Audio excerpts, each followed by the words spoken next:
जम्मू कश्मीर में कोरोना के मामलों में उतार चढ़ाव जारी है। ताजा आंकड़ों की बात करें तो 141 नए मामले दर्ज किए गए, जिसमें से 23 जम्मू संभाग से हैं और वहीं 118 कश्मीर घाटी से दर्ज किए गए हैं।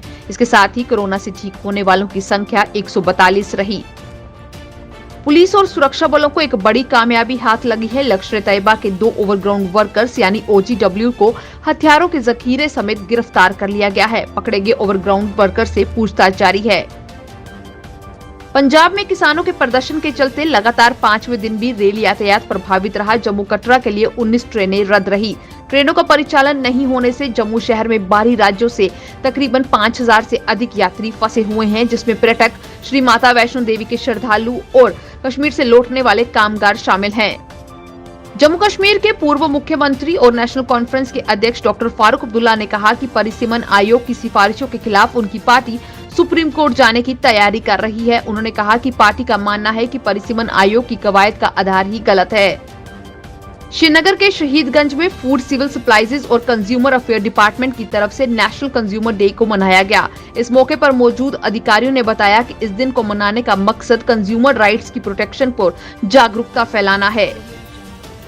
श्रीनगर के एग्रीकल्चर कॉम्प्लेक्स में आज डीसी श्रीनगर के द्वारा जिला के किसानों को 7 ट्रैक्टर सौंपे गए। इस अवसर पर बोलते हुए उपायुक्त ने कृषि को सही तरीके से अपनाने के लिए किसानों की बढ़ती मांगों को कम करने के लिए कृषि विभाग के प्रयासों की प्रशंसा की और साथ ही साथ उन्होंने कहा कि अगर बात की जाए तो नई तकनीकी हस्तक्षेपों और सरकार द्वारा शुरू की गई योजनाओं के बारे में किसानों को जागरूक करने के लिए कृषि अधिकारियों द्वारा क्षेत्रों का दौरा करना पड़ेगा। अखनूर के डमी में वन रक्षक परीक्षण स्कूल के द्वारा पासिंग आउट परेड का आयोजन किया गया। बता दें कि इसमें कुल 31 कैडेट्स शामिल रहे और साथ ही साथ इस मौके पर आयुक्त सचिव वन संजीव वर्मा मुख्य अतिथि पर तौर पर मौजूद थे। उनके द्वारा कैडेट्स को बधाई दी गई और साथ ही साथ कहा गया कि वनों की रक्षा का जिम्मा बखूबी तौर पर निभाएं। देश और दुनिया में बढ़ रहे कोरोना वायरस और इसके नए वेरिएंट ओमिक्रॉन को लेकर सरकार ने एक बार फिर आगाह किया है। केंद्रीय स्वास्थ्य सचिव राजेश भूषण ने कहा कि दुनिया में कोरोना का चौथा उछाल देखा जा रहा है और कुल मिलाकर संक्रमण का दर 6.1% है। इसलिए हमें सतर्क रहना होगा और हम ढिलाई बर्दाश्त नहीं कर सकते हैं।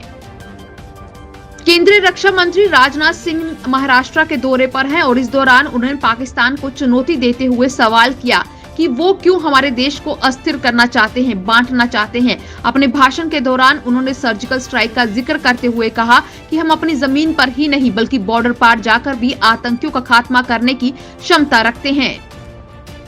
कांग्रेस नेता राहुल गांधी ने हरिद्वार में हेट स्पीच पर ट्वीट किया है और अपनी प्रतिक्रिया जाहिर की है। उन्होंने अपने ट्वीट में लिखा कि हिंदुत्ववादी हमेशा नफरत और हिंसा फैलाते हैं। हिंदू, मुसलमान, सिख, ईसाई इसकी कीमत चुकाते हैं, लेकिन अब और नहीं।